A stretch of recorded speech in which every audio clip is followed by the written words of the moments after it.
الفنان سامح حسين طلع في لقاء مع منى الشاذلي قريب. كان هو وزوجته الجميلة ما شاء الله عليه وبناته كانوا زي القمر، ربنا يحميهم.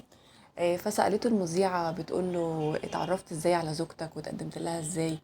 فحكى لها قصة جميلة قوي. قال لها انا كنت فترة من الفترات بدور على عروسة، فكان ليا زميل ممثل كان خاطب. فلما قلت له او لما عرف ان انا بدور على عروسة قال لي انا في واحدة جميلة ممكن ارشحها لك تبقى اخت خطيبتي، ودي بنوتة جميلة وحاسس ان نفس المواصفات اللي انت عايزها موجودة فيها، فانا واثق ان هي هتعجبك جدا. فقال له تمام، اشوفها ازاي بقى؟ قال له بص انا طبيعي خلاص فرحي قرب، فتعالى ان شاء الله تنورني في الفرح، هتلاقيها هتشوفها هناك وتشوف اذا كانت عاجباك او لا. فقال له ما فيش مشكله. بيقول سامح حسين انا اصلا ماليش في الافراح، يعني ما احبش احضر افراح والحاجات دي كلها، بس انا رايح عشان خاطر مهمه معينه، يعني رايح بس عشان خاطر اشوفها وامشي. فبيقول فعلا شفتها، والمفاجاه بالنسبه لي ان هي ما عجبتنيش. فراحت منى شاذلي استغربت، قالت معقوله دي ما شاء الله عليها زي القمر؟ قال شوف سبحان الله، شوفي بقى عشان تعرفي انا ما عجبتنيش لسبب واحد. راحت قالت له ايه هو السبب؟ وقال السبب ده انا بقوله لكل البنات اللي هنا عشان برضه تبقى عارفه واخده بالها من الحته دي. فراحت قالت له ايه هو السبب ده؟ قالت له ان هي كانت قال لها ان هي كانت حاطه ميك اب كتير قوي. دايما في الافراح البنات بتحط ميك اب زياده عن اللزوم. ممكن الواحد يحط ميك اب بس هي كانت حاطه يعني مناسب ليها، لكن هي كانت حاطه بقى ميك اب زياده قوي، لدرجه ان ملامحها الطبيعيه الاساسيه مش باينه، يعني مش باين شكلها الطبيعي، الميك اب مغطي على ملامحها تماما. فده اللي خلاني مش عارف، يعني مش عاجباني او مش قادره احدد حتى ملامح شكلها عامله ازاي. فده اللي خلاني رفضت. فالمهم بيقول بعد كده عدت الايام ورجع صاحبي ده من شهر العسل، ورحت عشان خاطر ابارك له في بيته. فرحت هناك لقيت بنت عجبتني قوي ولفتت نظري، عسوله واموره جدا. قعدت اتكلم معاها على جنب كده ونتكلم مع بعض، ولقيت ان هي فعلا اقتنعت بيها وعجبتني قوي. فبقول صاحبي ده، بقول له ده في بنوته عجبتني قوي كانت عندك يعني كانت جايه تزوركم برضو في البيت في اليوم اللي انا جبت جايز ابارك لك فيه. فانا برضو عجبتني جدا وعايزه اقدم لها. فقال له مين هي دي؟ فقال له كذا كذا كذا.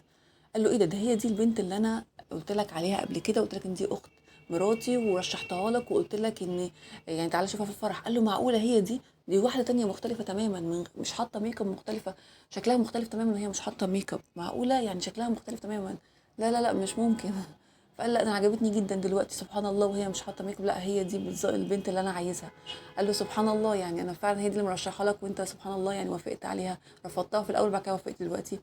فقال له عشان شكلها كان فعلا متغير بالميك اب، لكن دلوقتي لا انا حاسس ان هي واحده تانية خالص، هي دي فعلا البنت اللي انا عايزها. وفعلا اتقدمت لها واتجوزنا وبقيت يعني سعيد معاها جدا. فبيقول دايما انا بنصح يعني البنات لما بتروح افراح بلاش ان هي تحط ميك اب زياده عن اللزوم، لانه بيخفي ملامح شكلها. دايما حلو ماشي مهم انك تحط ميك اب كبنت، مهم انها تحط ميك اب بس على الاقل يكون مناسب لشكلها مناسب لبشرتها. مش لازم يكون زياده، ممكن يبقى ميك اب بسيط ويخليها بسيط ويبقى يخليها فعلا شكلها حلو وجميل يحليها، لكن ما يبقاش زياده لدرجه ان هو يخفي ملامح الشكل بتاعها او ملامحها الطبيعيه تبقى عامله ازاي. يعني في ناس فعلا بتحط ميك اب لدرجه ان هي بتبقى تحس ان انت لما بتشوفها من غير ميك اب او تشوفيها من غير ميك اب تحس ان هي واحده تانية خالص. ده بيحصل معانا كتير، فلازم فعلا الواحد يحط ميك اب يكون ميك اب بسيط ورقيق. يمكن كمان اللي عجبني ده او كان ظاهر ده قوي لو تفتكروا في فرح ليلى زاهر، ليه الناس حبت الميك اب بتاع ليلى زاهر وحبت الفرح بتاعها؟ لان هي شافت ان الميك اب اللي حطاه كان ميك اب بسيط جدا، فكان مبين ملامحها زي ما هي، ما حسيناش ان ملامحها اتغيرت، ما حسيناش ان هي واحده تانية خالص. لا حسينا ان هي ليلى زاهر بس بشكل احلى، او يعني طلعت احلى ما فيها بشكل بسيط. لكن في ناس بتحط فعلا ميك اب زياده عن اللزوم، سواء حتى لو مش هي رايحه تحضر فرح، حتى لو هي العروسه برضو ساعات بتحط ميك اب زياده لدرجه ان هو يعني بيغيرها تماما، بتحس ان هي واحده تانية.